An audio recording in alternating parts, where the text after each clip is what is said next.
my name is Megan, and this is going to be my bandaging video for Keeper 2. I'm using Remy here as my horse and Hannah as my handler. So, bandaging can be used for different purposes. It can be used to help reduce fluid and swelling in the legs. It can be used to apply sweats over poultices. It can be used over wounds. It can be used as pressure bandages. So, today I can show you some different kinds of wraps that we're going to do. Some are used for. So what I'm going to go ahead and start with is I have my materials set here. My handler and I are going to be communicating just for safety purposes, making sure nothing's happening wrong. We're going to start initially with our polo bandage. And what our polo is used for is it's used for work. When our horse is being worked, it just gives a little bit of protection. I've already rolled my polo. It's rolled correctly, so what I'm going to do, so I'm going to come over to my horse. I'm going to work down. I'm always going to squat, because that way if he does anything, I can just move back. We're going to start from front to back, outside to inside when we wrap. And I'm always going to apply even, steady pressure. I'm going to pull tighter across the front of the cannon. That way I'm not disrupting any of the tendons. I'm going to come back, cup the fetlock, and then come back up. And ideally what I'm doing is I'm creating a nice little V here in the front of the foot. I'm going to come back, cover that back seam. Nice even pressure, making sure there's no bunching. Working my way up the leg until I get to the top. And then I'm going to secure it. Just like that. Now, it's evenly pressured. There's no like weird bumps or anything, because we always want to be careful when we bandage, because if we give uneven pressure, that's called cording, and then that's when we can bow a tendon or cause damage to our horse.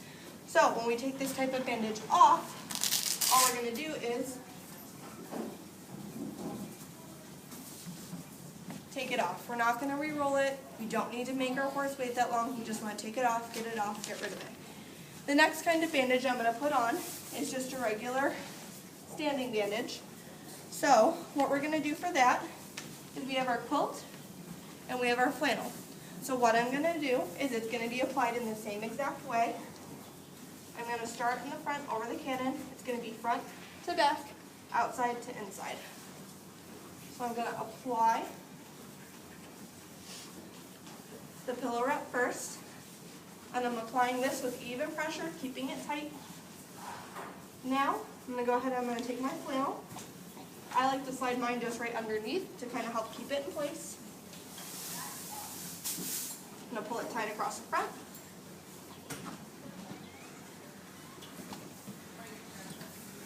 I'm just going to really make sure I'm keeping everything even.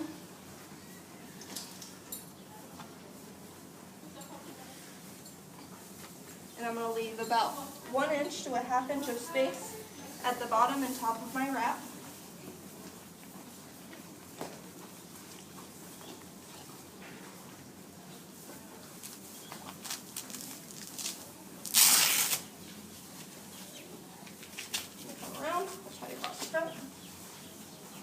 To the back. Now I'm also going to check, want to make sure I can fit 2 fingers in the top of that wrap, 2 fingers in the bottom of this wrap. This wrap is going to be great if you have a wound type of deal and you need to put pressure over it. It's also going to be really good to kind of keep fluid from buildup in the legs. We just recently at the clinic, a lot of our horses are wrapped to kind of help with that recovery.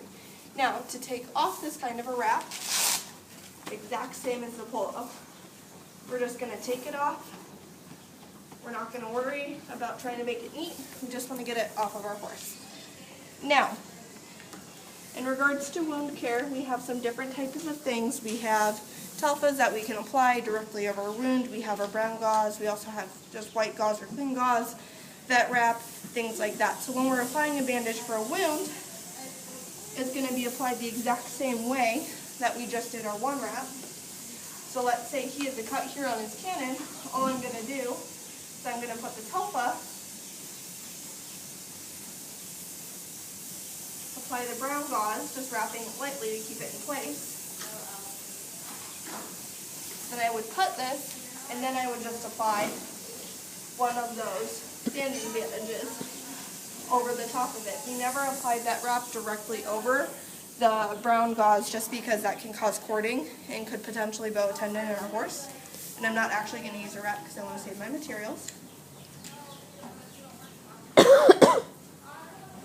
then the final bandage I'm going to show you is going to go ahead and be our stack wrap. Now, the way stack wrap works is we use it on injuries that are higher than what a normal wrap can reach. So we have two sections. We have a bottom section and a top section. I'm going to do it on a front leg for safety, but I'll kind of talk about the mechanisms for which we do the back leg. So, I have a longer bandage for the bottom. What I want this to do is I want it to sit a little lower on my leg.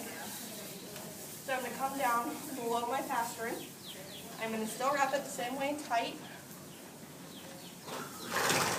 and even pressure.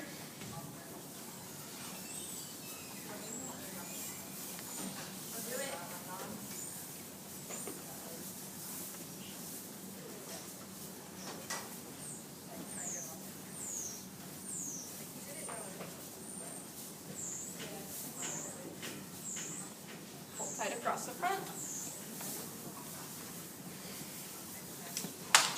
Now there's variations on a stack wrap. You can either use multiple wraps, or sometimes there's really long wraps that you can use. So there's one uniform wrap connecting the whole bandage. For today, we're going to go ahead and we're going to use the multiple small wraps. So we have our bottom bandage complete. I'm going to check that, make sure that's even, there's no uneven bumps. Check my top, check my bottom, make sure it's solid. Now I'm going to go to the second portion of my wrap. So, for this I'm going to go ahead and use my shorter bandage. You always want to make sure your materials are rolled properly because it's going to make your life way easier when you're doing it. So, then for the second part of my stack wrap, I'm going to kind of think about using this bottom wrap as a shelf. Always paying attention to what my horse is doing. I'm going to wrap it the same way. Now, the tricky thing about it is since he's a little wider up here, your wrap isn't going to be totally even. So you just want to try to do the best you can.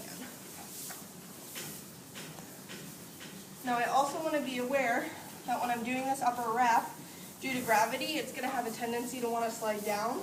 So I left a little bit of space in between my top wrap and my bottom wrap for that to slide down.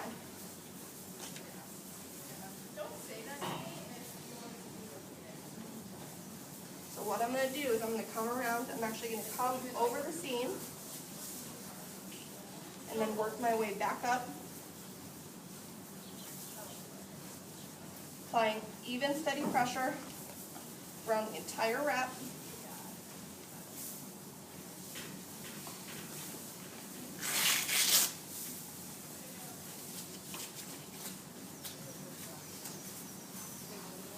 And now, if I'm concerned about just having the 2 wraps, you can also apply a third wrap just to the center to kind of help keep it in place. And the reason I'm using 3 different colors, so you can see the 3 different parts of this wrap.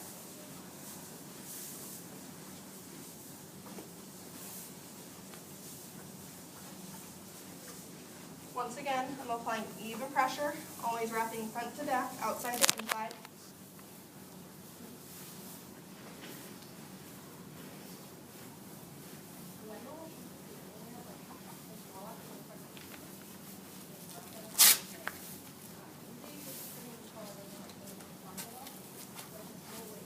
And there we have our stack wrap. So a variation when we do a stack wrap on our hind leg is we need to be aware of the hock. So what we do is we actually don't use our truck bandage or our flannel over the hock. You'll kind of make a V around it. So I'm going to go ahead and I'm just going to use a single wrap to show you this method really quick. What we're going to do is I'm going to ask him to stand even on both of his feet. I'm also going to go ahead, I'm going to tie his tail up so it's out of the way.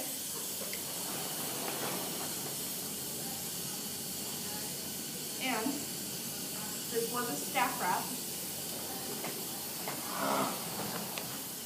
I'm paying very close attention, especially because it's his hind end.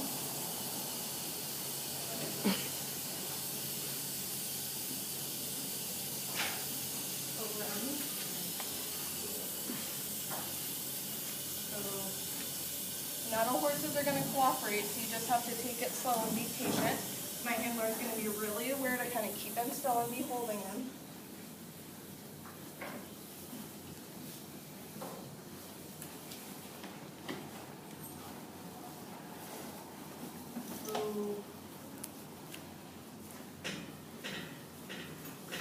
watching his body language, watching his ears. Is he tolerating me? Is he not?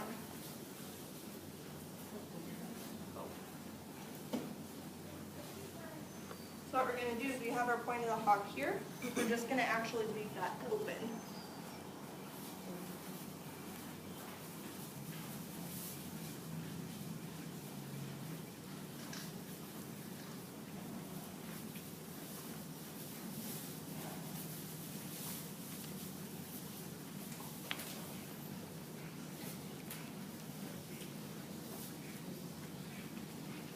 Because this way, if our horse needs to move, we're not restricting his movement. So if you want to take a step with him, Hannah, the reason we have that joint there, oh, he doesn't like it, is so he has that mobility through his hop. And yes, this would normally have a lower partition to it. This is just to show you the difference between doing that on the hind leg versus the front leg. Now we're always going to do the same thing. We just take it off. We don't need to stress our horse and take our time taking it off. Same thing for our front stack wrap.